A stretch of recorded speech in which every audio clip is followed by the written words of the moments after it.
punya tujuan apa sih, Bu? Punya maksud apa sih? Kenapa harus bergabung di dalam sebuah komunitas? Kalau saya tanya secara pribadi, apa tujuan Ibu bergabung dalam komunitas Make Energizer ini? Tujuannya ya Pak, yang pertama kita itu dilihat dengan siapa kita bergaul. Kita seperti apa dengan buku yang kita baca, dengan siapa kita bergaul. Nah, teman-teman saya di Max ini, kenapa juga saya mau join? Karena teman-teman saya ini orang-orang yang positif. Bahkan pada saat mungkin kita sama ya Pak, kita mungkin sama, yang namanya bisnis semua ada up and down. Tapi dengan adanya komunitas ini kita bisa saling menguatkan, gitu loh Pak. Kita saling menguatkan. Dapatin ya Bu sejauh ini ya Bu? Iya betul. Bahkan kalau misalnya ada informasi-informasi yang miss dari kita, itu teman-teman saling ingetin gitu loh Pak. Jadi misalnya contoh deh tadi misalnya klaim. Klaim misalnya kita lagi ngurusin klaim misalnya, terus nanti kita sharing. Nah nanti mungkin Pak Oke, oh ya coba hubungi ini coba gitu Pak. Jadi kita bisa ada hal-hal mungkin yang kita nggak tahu ya Bu, yang ternyata justru malah rekan-rekan lain tahu ya Bu, masuknya ke sini, mau ke sini. Yes. Jadi kita dapat informasi, bahkan kita informasi dari luar pun kita banyak juga dapat di komunitas ini. Sebenarnya komunitas ini juga nggak sengaja Pak terbentuknya. Mungkin dulu kita banyak ngobrol-ngobrol, bersinergi, kayaknya kita nih cocok gitu. Akhirnya kita suka ngopi, suka ngobrol, suka apa, akhirnya ya terbentuk. Itu sampai sekarang Pak. Wow, jadi kan keterusan gitu loh Pak. Asik. Nah kalau Bu Maya berkata bahwa ada hal positif yang didapatkan ya ketika bergabung di dalam sebuah komunitas, banyak orang juga berpikir kayak gini Bu, aduh bergabung komunitas, ya sih kalau saya dapat informasinya, ya sih kalau saya dapat hal yang positifnya. Gimana kalau ternyata waktu saya habis nih gitu ya, ternyata saya yang lebih banyak ditanyain dibandingkan dengan saya yang nanya gitu ya. Ternyata saya banyak direpotin dibandingkan dengan saya minta bantuan yang lain. Ibu pernah berpikir kayak gitu nggak sih Bu? Kalau saya enggak ya Pak, karena buat saya hidup itu harus bermanfaat Pak. Kalau hidup kita itu bernilai, kalau kita bermanfaat untuk orang lain. Yes. Gitu loh Pak. Jika seandainya Make Energizer ya, rekan-rekan leader lainnya gitu ya, ternyata ketika Ibu Maya nanya nggak tahu, ketika Ibu Maya minta bantuan nggak mau gitu ya, apakah masih tetap masih masuk di komunitas ini dan masih mau gitu ya memberikan bantuan? Kalau dari Bu Maya sendiri gimana Bu? Selama ini sih nggak pernah begitu Pak. Jadi berarti kalau ada kayak begitu bukan komunitas yang positif dong ya Bu. Berarti kita salah pilih komunitas juga kan, betul. Nah, jadi ya pokoknya gini lah Pak.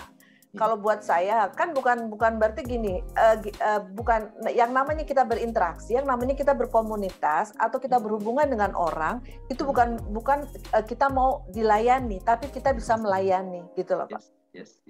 Ini prinsip ini ya teman-teman yang harus kita ketahui juga ya, bahwa prinsip melayani bukan dilayani adalah prinsip utama yang harus kita coba untuk kedepankan. Yang selanjutnya sudah pasti adalah pemilihan komunitas ya, artinya nggak mungkin dong Bu Maya nggak melihat hal positif di Pak Dodi, di Pak Oke, di Pak Ali, di Bu Igus dan Bu Ben. Ya, Bu Maya melihat itu nggak mungkin dong kalau Bu Maya pada akhirnya bergabung dalam komunitas, rekan-rekan yang sudah dilihat oleh Bu Maya positif ternyata gitu ya salah nggak teman-teman. Nah ini dia nih teman-teman, kami cuma mau menginformasikan ke teman-teman. Berbisnis di bisnis asuransi jiwa, Anda bukan hanya berbisnis, bukan hanya mendapatkan uang, bukan hanya mendapatkan keuntungan, tetapi mendapatkan hal-hal yang positif. Anda akan bergabung dengan komunitas-komunitas yang luar biasa. Teman-teman, Max Energizer ini cuma satu komunitas. Bayangin loh ya, yang mengundang Anda hari ini untuk hadir, dan mungkin Anda akan bergabung dengan leader Anda atau dengan orang yang mengundang Anda hari ini. Ini adalah komunitas baru Anda, dan saya jaminkan Anda akan memiliki sebuah perbedaan yang ternyata ya, banyak sekali komunitas-komunitas positif di dalamnya yang saling memperkuat. Terima kasih Bu Maya untuk informasi tentang apa sih yang Bu Maya rasakan di dalam komunitas ini. Saya langsung lanjut deh ya, nanyanya ke Pak Dodi ini. Halo Pak Dodi. Ya Pak. Yes, Bu Maya infoin ada keuntungan yang didapat oleh Bu Maya, dan Bu Maya juga nginfoin juga tentang value-nya. Pertanyaannya Pak, kalau di dalam sebuah komunitas ada gunjang ganjing gitu ya, ada perbedaan, ada ribut-ribut gitu ya, ada contoh gitu ya, saya maunya ini, yang lain maunya kayak begitu gitu ya. Oh kita mau anggap aja ya, Max Energizer mau mengadakan sebuah event ya, saya maunya ke Bandung, ternyata Pak Dodi beda sendiri nih sama 5 leader lainnya gitu ya. Saya maunya ke Surabaya. Apa yang Pak Dodi lakukan terhadap perbedaan-perbedaan tersebut, Pak? Ya gini Pak, saya sih ngelihat ya, kita di komunitas itu dengan semua karakter yang berbeda, dengan semua pemikiran yang berbeda, dengan semua pengalaman yang berbeda, kita satukan gitu kan dalam satu komunitas. Ya kalau saya sih melihatnya itu suatu hal yang konflik-konflik itu justru malah semakin menguatkan kita loh Pak. Bayangkan kalau sebuah keluarga adem ayem aja, nggak ada. Berarti nggak ada pertumbuhan, nggak ada usaha untuk perbaikan di dalam keluarga tersebut. Benar. Ya, Pak. Dan juga kita sebenarnya kita nggak bisa mengenal satu sama lain gitu Pak. Ya, justru yang saling menguatkan itu kadang-kadang itu kadang-kadang perbedaan. Tapi perbedaannya bukan perbedaan yang menjatuhkan, karena kita semua sama-sama di sini punya satu tujuan. Kita ibarat kata all one for all for one gitu Pak. Jadi kita kadang-kadang egonya kita untuk memaksakan satu pendapat, kita tekan tuh ego, ya kan? Itu kita mesti hargai sudut pandangnya orang lain. Kita mungkin merasa bahwa pendapat kita benar gitu, ya kan? Tapi dengan adanya komunitas kita belajar, oh sudut pandangnya gini, oh sudut pandangnya gitu, benar juga ya. Oh ya masuk akal ya. Justru dengan adanya sedikit friksi itu, bagi kita itu selain saling melengkapi, saling dan juga menurut saya itu saling buat kita introspeksi diri juga gitu loh ya. Justru malah bagus kita juga diingat kita punya kelemahan atau kita jadi kita bisa belajar memperbaiki diri kita juga. Jadi saya pikir malah bagus ya kalau satu komunitas Pak itu. Pak Dodi pernah berada di satu masa ketika Pak Dodi berbeda pendapat dengan rekan-rekan lainnya di dalam komunitas ini gitu ya, dan Pak Dodi iya gitu ya, pada akhirnya udah deh saya cooling down nih. Ternyata ada di satu momen Pak Dodi berpikir ada benarnya juga gitu ya, ada yang baiknya. Itu ada sering kali ya terjadi ya sama Pak Dodi ya Pak.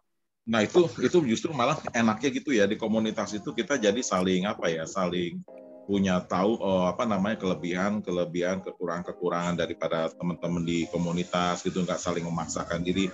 Juga kita bisa lihat sisi lain yang nggak kepikir justru di kita. Iya benar juga tuh kayak begitu, kenapa nggak kepikir ya?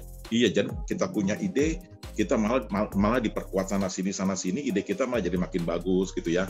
Mungkin ide kita tadi cuma A gitu ya kan, tapi ditambah-tambahin jadi begini-gini malah tambah jadi keren. Nah itu perlunya kolaborasi Pak. Kolaborasi dalam tim itu jadi semakin keren. Yang penting komunitas itu jangan saling ego ya kan, kalau udah main ya repot gitu ya Pak ya gitu. Kita sering. Berarti yang dikedepankan bukan ego ya Pak, yang dikedepankan tujuan bersama-sama dalam komunitas itu sendiri. Kita sama-sama punya tujuan yang sama ya, tapi dengan komunitas jadi semakin lebih cepat kita mencapai tujuan kita gitu loh. Seperti itu. Terima kasih teman-teman, nggak berasa loh ya. No baper ya Dok. Yes Bu. No baper. No baper. Iya, no baper.